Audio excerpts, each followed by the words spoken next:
ஒரு ஊரில் ஒரு பசுமையான காடு இருந்துச்சாம்.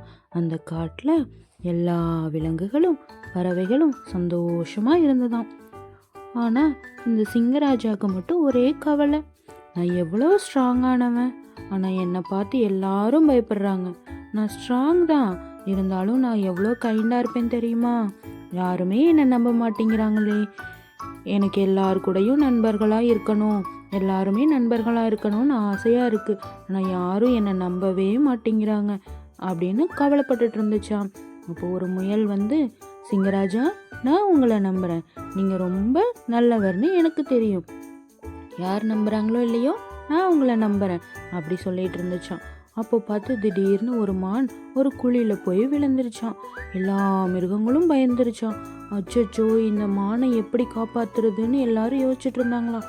அப்போ போய் இந்த சிங்கம், நான் காப்பாத்துறேன் அப்படின்னு சொல்லிட்டு அதோட ஸ்ட்ரென்த்தை வச்சு காப்பாத்துச்சான். எல்லா மிருகங்களுக்கும் ஒரே ஆச்சரியம், சிங்கராஜா இவ்வளோ நல்லவரா, ஆபத்தில் இருக்கிற மானை இப்படி காப்பாத்திட்டாரே அப்படின்னு சொல்லிட்டு கடைசியா எல்லா மிருகங்களும் சிங்கராஜாவை புரிஞ்சுக்கிச்சான். சிங்கராஜா ஸ்ட்ராங் தான், ஆனா மற்றவங்களுக்கு ஹெல்ப் பண்ற மனசும் இருக்கு, அவரு ரொம்ப கைண்ட் அப்படின்னு சொல்லிட்டு அந்த சிங்கராஜா கூட எல்லா மிருகங்களும் ஃப்ரெண்ட்ஸ் ஆயிட்டாங்களாம். நம்மளோட பலத்தை எப்பவும் எல்லாத்துக்கும் ஹெல்ப் பண்ணுறதுக்காக மட்டும்தான் யூஸ் பண்ணணும். நம்ம பலத்தை வச்சு யாரையும் பயமுறுத்தக்கூடாது. தேவையான இடத்துல மட்டும்தான் நம்மளோட பலத்தை யூஸ் பண்ணணும். நம்ம ஸ்ட்ரென்த் என்றைக்குமே நம்மளோட வீக்னஸாக இருக்கக்கூடாது. ஓகே.